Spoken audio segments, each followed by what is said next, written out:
Terharu, langkah sunyi Presiden melawan tekanan asing terkait Corona. Ditulis oleh Alifur Rahman di siword.com. Hai, bertemu lagi dengan Suara Rahma di channel Daily News. Ketika Indonesia sudah terjangkit virus Corona, sulit untuk tidak mengkritisi pemerintah. Bahkan nyinyir pun jadi mendapat pemakluman. Maklum karena Menkes kita terlalu santai dan ngasal. Wapres masih sempat bercanda dan media berlomba-lomba mencari keuntungan dari clickbait.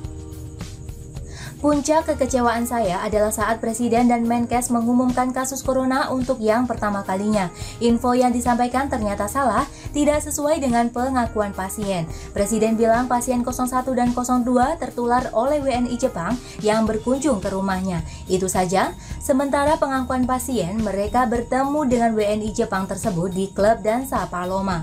WNI Jepang tersebut tak pernah berkunjung ke rumah mereka. Kenapa Presiden berbohong? Atau katakanlah kenapa data yang disampaikan ke Presiden tidak akurat? Kenapa dan kenapa?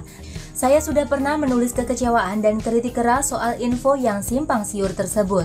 Namun tak pernah saya publikasikan karena untuk alasan apapun, saya adalah pendukung Jokowi. Dan di antara jutaan manusia yang hidup di bumi per hari ini, Jokowi adalah orang yang saya percayai. Hari ini setelah hampir 2 minggu berlalu, saya kembali menelusuri berita-berita terkait pengumuman pertama kasus Corona. Karena ada kejanggalan luar biasa terkait sikap WHO yang meminta Indonesia untuk segera menetapkan status darurat nasional.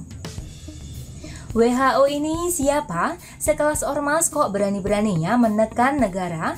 Setelah saya telusuri, ternyata Presiden tak pernah mengatakan bahwa WNI Jepang tersebut berkunjung ke rumah pasien 01 dan 02. Presiden hanya mengatakan bertamu ke Indonesia, tidak menyebutkan lokasi spesifik, tapi penggunaan kata bertamu telah sukses membuat penafsiran baru, seolah WNI Jepang itu datang ke rumah pasien 01 dan 02. Dari sinilah kemudian saya melihat betapa luar biasanya Presiden Jokowi mengendalikan persepsi publik, sehingga kepanikan tidak terjadi secara terus-menerus, bahkan meski sudah diprovokasi oleh TV One dengan masker besarnya. Saat ini mungkin hanya masker yang langka, sementara sisanya sudah berangsur normal. Di minimarket terdekat sudah mulai tersedia lagi sanitizer dan sejenisnya. Pengumuman terkait adanya pasien Corona di Indonesia untuk yang pertama kalinya dilakukan secara santai di veranda talk. Kemudian Presiden tidak menyebutkan bahwa penularan terjadi di klub dansa, sehingga publik sekedar dibuat bertanya-tanya untuk apa WNI Jepang itu datang ke Indonesia. Oh, berlatih dansa selesai. Bayangkan kalau Presiden secara terbuka mengatakan penularan tersebut di klub dansa, mungkin efek paniknya akan jauh lebih dahsyat dari sekedar borong-borong makanan pokok. Memang belakangan kita akhirnya dapat informasi dari jubir Kemenkes bahwa penularan terjadi di klub dansa. Tapi itu tak masalah, dampaknya tak terlalu kuat sehingga masyarakat juga jadi santai dan biasa saja. Kemudian terkait WHO, 2 hari sebelum pengumuman kasus 01 dan 02 oleh Presiden, WHO secara terbuka mengatakan ingin melakukan double check kepada orang-orang sakit di Indonesia yang berpotensi positif Corona, karena pada dasarnya mereka tak percaya Indonesia masih belum tertular Corona. Pemerintah secara terbuka menerima dan menganggap itu langkah kolaborasi yang positif. Tapi kemudian hal itu batal dilaksanakan karena pemerintah sudah mengumumkan ada kasus 01 dan 02. Lalu yang terbaru kemarin WHO kembali melakukan manuver, mengirimkan surat kepada pemerintah agar segera menetapkan status darurat nasional. Surat itu pun beredar dan menjadi pemberitaan oleh semua media. Terbuka, semua orang bisa baca, namun lagi-lagi Presiden Jokowi melakukan respon brilian. Tak ada surat balasan, tak ada tanggapan terbuka. Presiden langsung menelpon WHO.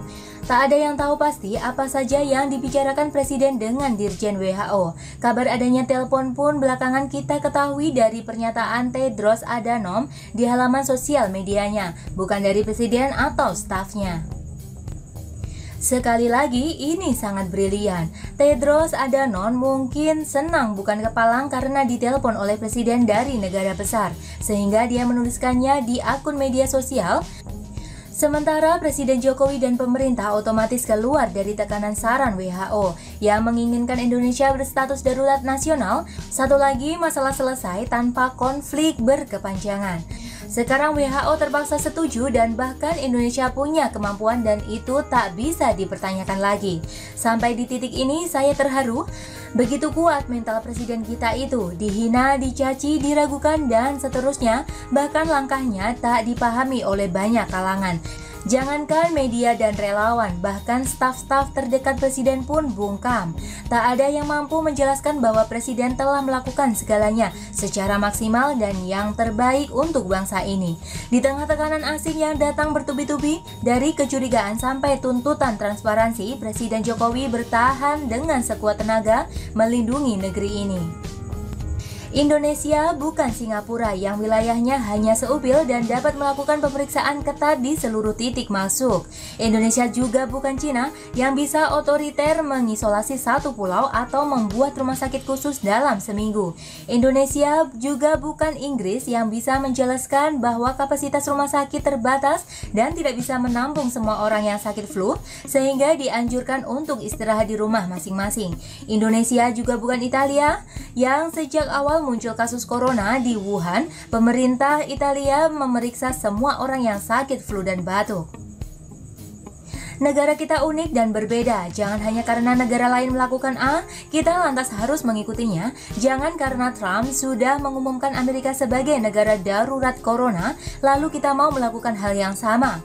Indonesia ini luas. Yang ramai soal corona hanya orang-orang di perkotaan saja, Jakarta dan sekitarnya. Sementara di desa, warga tetap beraktivitas seperti biasa, pabrik-pabrik, sekolah, dan pelayanan tetap aktif.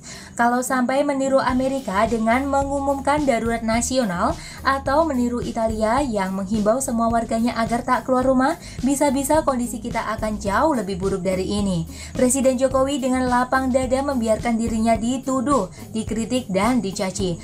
Bertahan dan teguh dalam pendirian untuk tidak terpengaruh dengan intervensi asing dan oposisi, karena beliau tahu ini bukan untuk nama baiknya, bukan untuk popularitasnya dan citranya, ini semua dilakukan untuk Indonesia. Begitulah kura-kura. Dan bagaimana menurut Anda teman-teman? Silakan tulis komentar di bawah, jangan lupa like, subscribe, dan share ke media sosial Anda. Artikel ini bisa dilihat secara lengkap di halaman siwar.com. Terima kasih sudah menyaksikan channel Daily News hari ini.